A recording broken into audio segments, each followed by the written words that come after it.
Question पे जाता हूं। अदानी जी की शेल कंपनीज हैं, अदानी जी की शेल कंपनीज हैं, उसमें 20,000 करोड़ रुपया किसी ने इन्वेस्ट किया। अदानी जी का पैसा नहीं है, अदानी जी का इंफ्रास्ट्रक्चर बिजनेस है, पैसा किसी और का है। सवाल यह है, ये जो 20,000 करोड़ रुपए हैं ये किसके हैं? यह सवाल मैंने पूछा। मैंने पार्लियामेंट हाउस में प्रूफ देके, जो मीडिया रिपोर्ट से मैंने निकाला, अदानी जी और नरेंद्र मोदी जी के रिश्ते के बारे में डिटेल में बोला। रिश्ता नया नहीं है, रिश्ता पुराना है। जब नरेंद्र मोदी जी गुजरात के सीएम बने थे तब से रिश्ता है, और उसके बहुत सारे पब्लिक प्रूफ्स हैं। हवाई जहाज में मैंने फोटो दिखाई, नरेंद्र मोदी जी बड़े कंफर्ट में बैठे हुए थे अपने दोस्त, अपने मित्र के साथ। पार्लियामेंट में मैंने दिखाई। यह सवाल मैंने पूछा। फिर मेरी स्पीच को एक्सपंज किया गया। मैंने स्पीकर को डिटेल चिट्ठी लिखी, पॉइंट बाय पॉइंट, कि मैंने कहा कि एयरपोर्ट्स अदानी जी को रूल बदल के दिए गए हैं। ये लीजिए रूल की कॉपी जिसको बदला गया है। चिट्ठी लिखी, कोई फर्क नहीं पड़ा। फिर मेरे बारे में मंत्रियों ने पार्लियामेंट में झूठ बोला कि मैंने विदेशी ताकतों से मदद मांगी। मैंने ऐसी कोई बात नहीं की है। मैंने कहा स्पीकर से, मैंने जाके कहा, स्पीकर सर, पार्लियामेंट का नियम है कि अगर किसी मेंबर पर कोई एक्यूजेशन लगाता है तो उस मेंबर को जवाब देने का हक होता है। मैंने एक चिट्ठी लिखी, उस चिट्ठी का जवाब नहीं आया।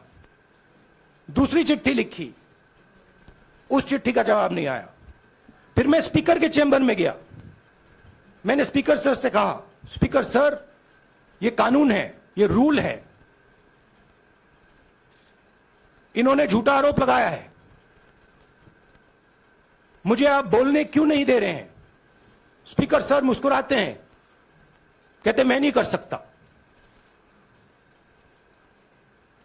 और फिर उसके बाद आपने सबने देखा क्या हुआ। सवाल पूछना मैं बंद नहीं करूंगा। नरेंद्र मोदी जी का अदानी के साथ क्या रिश्ता है और 20,000 करोड़ रुपए किसके हैं, मैं पूछता जाऊंगा। मुझे कोई डर नहीं लगता इन लोगों से। और अगर ये सोचें कि मुझे डिस्क्वालीफाई करके, धमका के, जेल में डाल के मुझे बंद कर सकते, नहीं, मेरी वो हिस्ट्री नहीं है। मैं हिंदुस्तान के लोकतंत्र के लिए लड़ रहा हूं और मैं हिंदुस्तान के लोकतंत्र के लिए लड़ता रहूंगा। किसी चीज से नहीं डरता हूं, यह सच्चाई है। अब आप सवाल पूछिए। एक एक करके प्लीज। हम I'll say it in English also. Sorry. I'll say it in English also. The question begins a few weeks back in Parliament, where I asked the Prime Minister a very specific set of questions. Question number 1, 20,000 crore rupees or $3 billion are in shell companies owned by Mr. Adani. Mr. Adani could not have generated this money. He's an infrastructure business. Where did this money come from? Whose money is it? That was the first question. Whose shell companies are there? These companies are working in the defense field. Why does nobody know whose money this is? There is a Chinese national involved in this. Why is nobody asking the question, who is this Chinese national? That was the first question.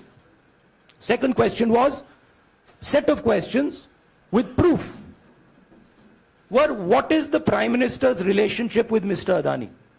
I showed a picture of the Prime Minister and Mr. Adani's plane relaxing. I gave documentation about the defense industry, about the airports, about statements made in Sri Lanka, about statements made in Bangladesh, pictures of Mr. Narendra Modi sitting with the State Bank chairman in Australia. And I put this proof on the table. Immediately after that, the BJP started its work. My speech was expunged. I wrote a letter to the Speaker with a detailed explanation on the defense industry, on the airports, with press clippings, supporting documents, legal documents, and said, this is the supporting foundation of my speech. I have not made this speech, I have not invented this. This is detailed research, here it is. Nothing happened. Nothing was revoked. My speech today is not part of the record of Parliament. The same, by the way, was done with Mr. Kharge. After that, BJP ministers lied about me in Parliament. They made the statement to distract from the Adani issue. The whole game, disqualification, and all these statements are to distract from the central question, whose money is it? 20,000 crores, whose is it? Kiska hai ye? That's the main question. The whole thing is to distract. So, they said that I've asked foreign forces to help India. Most ridiculous statement. I have never made such a statement. You can look at all the conversations I had in the United Kingdom. Not one such statement was made. In fact, I said this is India's problem. India has to resolve this problem, right? A minister lies on the floor of the House. I wrote to the Speaker and I said, Speaker, sir, it is my right as a member of Parliament, when somebody makes an accusation, to state my position. Please let me state my position. The first letter is not answered.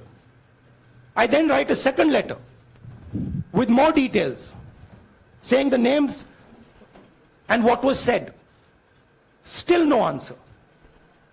I then go to the Speaker's chamber and I say, Speaker, sir, what is going on? We live in a democracy. You are the defender of that democracy. Why are you not letting me make my statement? The Speaker smiles and says, I cannot do that. Come and have a cup of tea with me. Right? So this is the whole drama that is being orchestrated to defend the Prime Minister from the simple question, whose 20,000 crore rupees, whose $3 billion went to Mr. Adani shell companies? हाँ जी मोहित, एक minute, सबको राहुल मौका जी, मिलेगा. राहुल जी, मोहित दुबे हूं मैं. मेरा सवाल ये है कि आप शहीदों By the way, sorry, I just need to finish that. I left out a part. Look, I am here defending the democratic voice of the Indian people. I will continue to do that. I am not scared of these threats, of these disqualifications, of these allegations, of these prison sentences. I don't care. I'm not scared of them. Okay? These people don't understand me yet. I am not scared of them. They are used to everybody being scared of them. I am not scared of them. Right? And I will continue to ask the question, what is the Prime Minister's relationship with Mr. Adani? It is an old relationship. It is a relationship that began when he was Chief Minister of Gujarat. Mr. Adani constructed the idea of Resurgent Gujarat, organized all that. This is a partnership. It's a close partnership. I'm going to keep asking that question. Rahul ji, मैं मोहित दुबे हूं. मेरा सवाल यह है कि आप शहीदों के परिवार से आते हैं. आपकी दादी भी डिस्क्वालीफाई हुई, जनता के बीच गई, आप सत्ता में वापस आए. आज के दौर में राहुल गांधी भी डिस्क्वालीफाई हो गए हैं, क्योंकि तमाम आपने इश्यूज को उठाया, चीन के इश्यूज को उठाया. क्या राहुल गांधी भी जनता के बीच में जाएंगे और वही वापसी फिर से करेंगे? राहुल गांधी भारत जोड़ो यात्रा में 4.5 महीने जनता के बीच में रहेंगे और वो मेरा काम है, वो मैं करता जाऊंगा. हाँ जी अनवर, आज के हिंदुस्तान में जो पहले राजनीतिक पार्टियों को सपोर्ट मिलती थी, मीडिया से मिलती थी, बाकी इंस्टीट्यूशन से मिलती थी, वो नहीं मिलती है। तो ऑपोजिशन की पार्टीज को एक ही रास्ता है, जनता के बीच में जाने का। हाँ जी अनवर। सर, भारतीय जनता पार्टी ने आप पर ओबीसी समुदाय के अपमान का आरोप लगाया है, इस पर आप क्या जवाब देना चाहेंगे भारतीय जनता पार्टी को? मैं पिछले भारत जोड़ो यात्रा में, आप मेरी कोई भी स्पीच देख लीजिए, मैं वहां कह रहा हूं सब समाज एक हैं, सबको एक साथ चलना चाहिए, भाईचारा होना चाहिए, नफरत नहीं होनी चाहिए, हिंसा नहीं होनी चाहिए। तो मेरी पोजीशन बिल्कुल क्लियर है। ये ओबीसी का मामला नहीं है, ये नरेंद्र मोदी जी और अदानी जी के रिश्ते का मामला है। 20,000 करोड़ रुपए जो अदानी जी को पता नहीं कहां से मिले, उसके बारे में मैं सवाल पूछ रहा हूं और उसका जवाब चाहिए। बीजेपी ध्यान को भड़काने की कोशिश करती है, कभी ओबीसी की बात करेगी, कभी विदेश की बात करेगी, कभी कुछ और बात करेगी, कभी डिस्क्वालिफिकेशन की बात करेगी, मगर सवाल यही है 20,000 करोड़ रुपए, $3 बिलियन किसका था? संजय मिश्रा। और वो अदानी का पैसा नहीं हो सकता। Sanjay Mishra.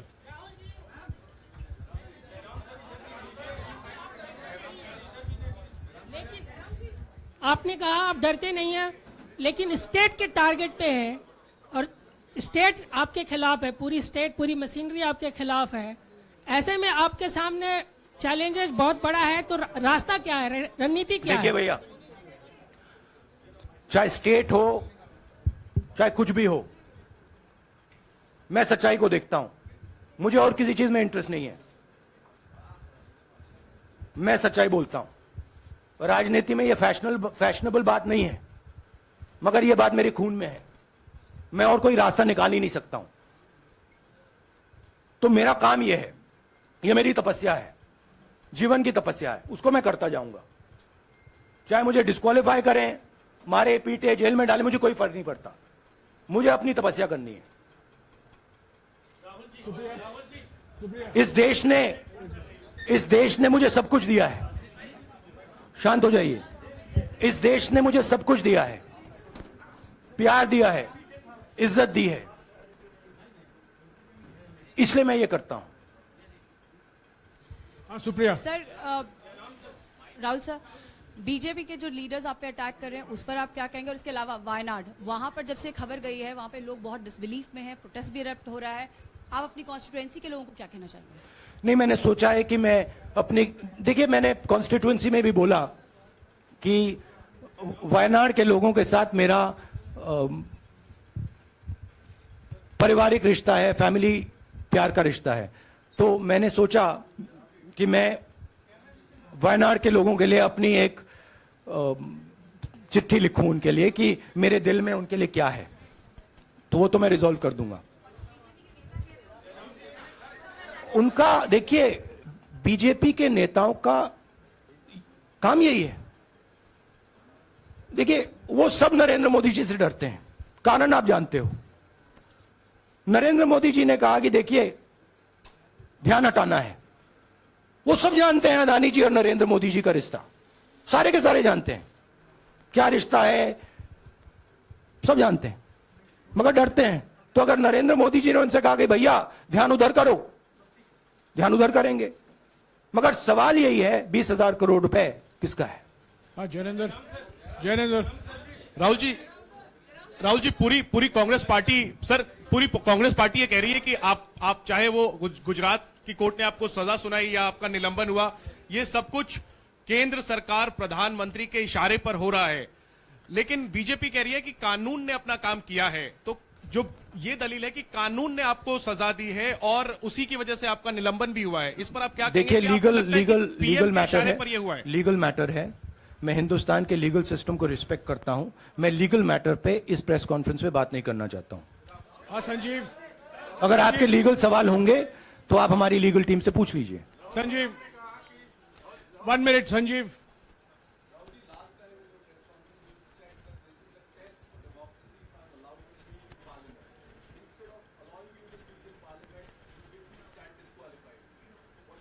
No, look, please understand why I have been disqualified.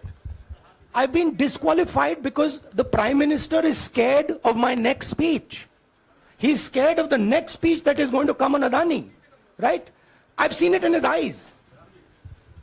So he's terrified of the next speech that is going to come, and they don't want that speech to be in Parliament.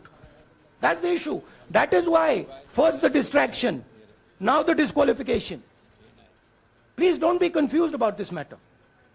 There is a deep relationship between Narendra Modi ji and Mr. Adani. There is a question. 20,000 crore rupees have suddenly arrived in Mr. Adani's shell companies. Where has this money come from? Whose money is it? It is, some of these companies are defense companies. Why is the defense ministry not asking this question? Why is the defense ministry not asking the question? But please explain to us, whose money is this that is being spent on our drone development, that is being spent on our missile development, that is being spent on our ordnance production? Why is the defense ministry not asking this question? हाँ मंजरी please एक minute मंजरी सदस्यता की रद्द हुई तो उसके बाद बहुत सारे ऐसे विपक्षी दल जो अभी तक कांग्रेस से दूरी बना के चलते थे वो भी आपके समर्थन में आए। तो आपको क्या लगता है अब वो समय आ गया है जब सारे विपक्ष को एकजुट हो जाना चाहिए? मैं उन सब विपक्षी दलों का धन्यवाद करता हूं कि उन्होंने इस बात में हमारी सपोर्ट की और हम सब मिलके काम करेंगे। रंजीता जिस बयान को लेकर आपको ये सजा सुनाई गई है, क्या आपको लगता है, आपको अफसोस है उस बयान को लेकर? क्या कहेंगे उस बयान पर? अब देखिए, अब ये लीगल डिस्कशन है, उस पे मैं टिप्पणी नहीं करना चाहता हूं क्योंकि ये कोर्ट में मामला है। मगर मैं जो भी सवाल उठाता हूं वो सोच समझ के उठाता हूं। हाँ जी नीरज राहुल जी अभी कुछ ही दिन पहले लक्षद्वीप के सांसद मोहम्मद फैजल की सदस्यता गई थी और बाद में हाईकोर्ट ने स्टे कर दिया था। अभी उनकी मेंबरशिप रीइंस्टेट नहीं हुई है। देखिए, सुन लीजिए। हाँ। राहुल जी सुन लीजिए, अभी उनकी सदस्यता रीइंस्टेट नहीं है, लेकिन चुनाव आयोग ने चुनाव की घोषणा करने के बाद उसे रोक दिया था। अगर ऊपरी अदालत से आपको स्टे मिलता है तो आपको उम्मीद है कि लोकसभा स्पीकर भी आपकी सदस्यता को बहाल कर देंगे? मुझे उम्मीद में कोई इंटरेस्ट ही नहीं है। चाहे मुझे सदस्यता मिले ना मिले, मैं अपना काम करूंगा। अगर ये मुझे परमानेंटली डिस्क्वालीफाई कर दें तो भी मैं अपना काम करूंगा। अगर मुझे रीइंस्टेट कर दें तो भी मैं अपना काम करूंगा। मुझे कोई फर्क नहीं पड़ता मैं पार्लियामेंट के अंदर हूं या बाहर हूं, कहां हूं। मैंने आपसे कहा मुझे अपनी तपस्या करनी है, मैं उसको करके दिखाऊंगा।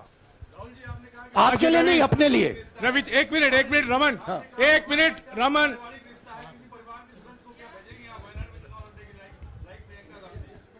It is not up to me, it is up to Congress president कौन जाएंगे। राहुल जी मेरा सवाल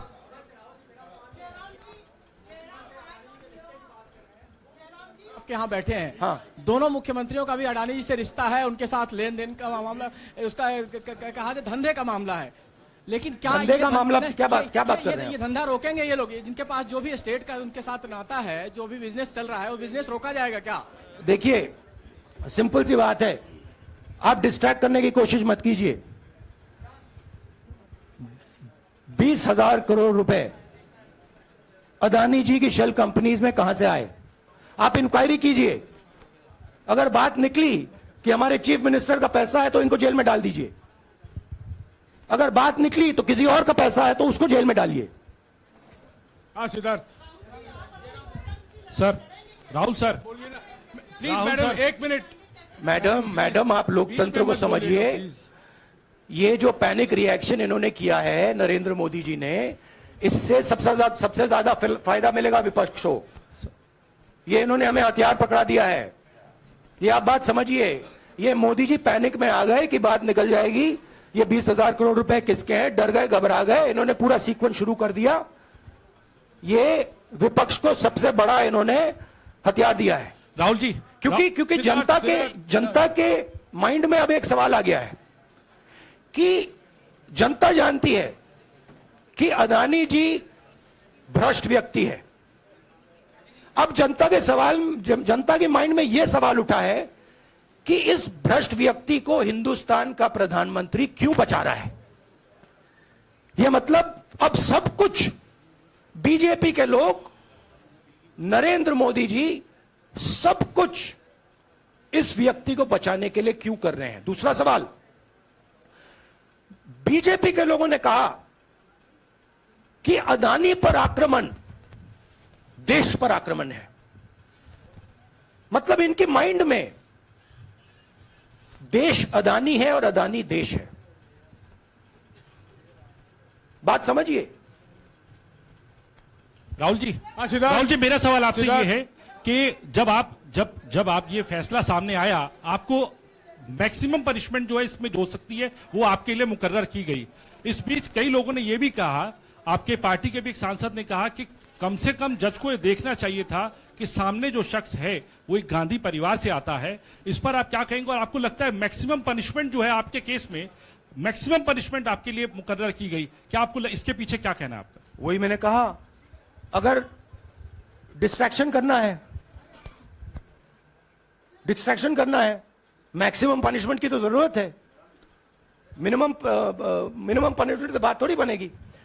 मैं तो सोच रहा था भैया 5 साल होते, 7 साल होते, 10 साल होते, वो भी मिल जाता। मुझे क्या फर्क पड़ रहा है यार Rajdeep.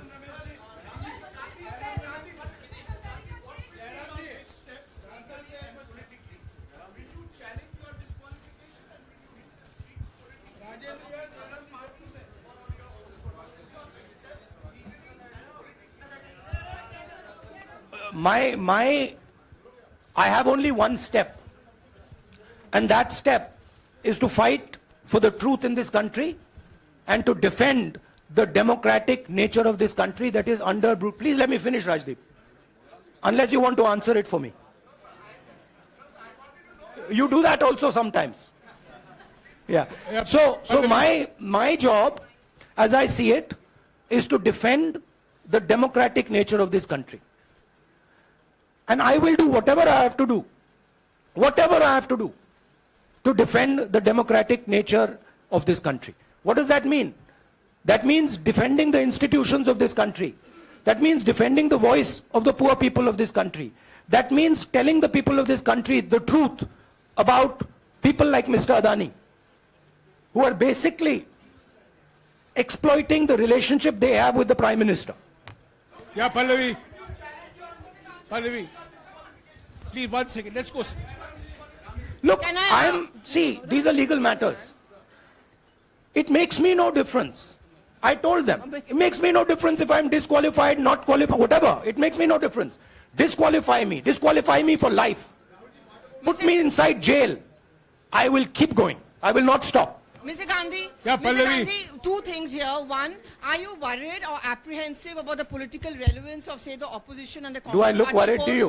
One. Second, Do I look worried to you? I'm excited. I'm happy that these people have given me the best gift they could give me. And second, Mr. Gandhi, is that BJP's reaction since yesterday is that if you hadn't torn the ordinance then perhaps you wouldn't be facing the law today. Your response to that? My response to that is that when somebody is guilty of something, they want to distract everybody's attention. Right? If you catch a thief, the first thing he says is, I didn't do it. The second thing he says, look there, look there, look there, look there. Right? That's what the BJP is doing. We have caught 20,000 crore rupees entering Mr. Adani's companies. Nobody knows whose money that is. That money cannot be Mr. Adani's money. He does not generate this type of money. So that money has come from someone. All this, OBC, disqualification, anti-national, all this is to distract from the panic that the Prime Minister is feeling. That his relationship with Mr. Adani is going to be exposed. Let me tell you, that relationship is going to be exposed. Nobody is going to stop that. It is going to happen. Because the opposition is going to press this thing until we find the answer. हाँ रवि सिसोदिया जी को दे दो।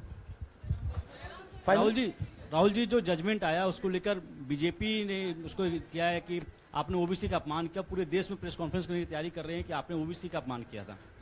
भैया देखिए, पहला आपका attempt वहां से आया, दूसरा आपका अटेम्प्ट यहां से आया, तीसरा आपका अटेम्प्ट यहां से आया। आप इतनी डायरेक्टली बीजेपी के लिए क्यों काम कर रहे हो? थोड़ी डिस्कशन से करो यार, थोड़ा घूम घाम के पूछो। क्या आपको ऑर्डर दिया है क्या? देखो मुस्कुरा रहे हैं। घूम घाम मैं आपको उदाहरण देता हूं, आप थोड़ा घूम घाम के निकाल नुकुल के बोलो। देखो ऐसे बोलो पहले, राहुल जी, हाँ तो please if you want to work for the BJP, then bring a BJP flag symbol here and put it on your chest. Then I'll answer you the same way I answer them. Don't pretend to be a press man. Vikrant, Rahul ji हवा निकल गई। Rahul ji BJP के लोग बार बार ये बात कहते हैं कि आपने जब विदेश में जाके भाषण दिया तो उन्होंने कहा माफी मांग लेते, अभी कहा कि कोर्ट में आपसे कहा गया माफी मांग लेते। तो जब ये लोग कहते हैं राहुल गांधी माफी मांग लेते, तो राहुल गांधी क्या सोचते हैं? राहुल गांधी सोचता है मेरा नाम सावरकर नहीं है, मेरा नाम गांधी है। गांधी किसी से माफी नहीं मांगता। और मैंने कहा पार्लियामेंट हाउस में कहा कि भैया मुझे बोलने दीजिए ना, एक बार तो बोलने दीजिए। 2 बार चिट्ठी लिखी, तीसरी बार मैं पर्सनली स्पीकर से जाके कहता हूं, स्पीकर सर प्लीज, आप डेमोक्रेसी के लोकतंत्र के आप प्रोटेक्टर हैं, मुझे बोलने दीजिए। मुस्कुरा के कहते हैं भैया मैं तो नहीं कर सकता। आप नहीं कर सकते तो कौन कर सकता है? शायद मुझे जाके मोदी जी से पूछना पड़े, वो तो करने नहीं देंगे। तो मेरा जो पॉइंट है, इस देश में लोकतंत्र खत्म हो गया है। इस देश के लोग जो इनके दिल में है, हमारे दिल में है, बोल नहीं सकते हैं। इस देश के इंस्टीट्यूशन पर आक्रमण हो रहा है। और उस आक्रमण का मैकेनिज्म क्या है? उस आक्रमण का मैकेनिज्म नरेंद्र मोदी जी और अदानी जी का रिश्ता है, वो फाउंडेशन है। मैं नरेंद्र मोदी जी पर सवाल नहीं पूछ रहा हूं, मैं अदानी जी पर सवाल पूछ रहा हूं। बीजेपी अदानी जी को क्यों प्रोटेक्ट कर रही है? आप नरेंद्र मोदी जी को प्रोटेक्ट कीजिए। मैं अदानी जी पे पूछ रहा हूं, आप अदानी जी को क्यों प्रोटेक्ट कर रहे हो? आप इसलिए अदानी जी को प्रोटेक्ट कर रहे हो क्योंकि आप ही अदानी हो। Thank you.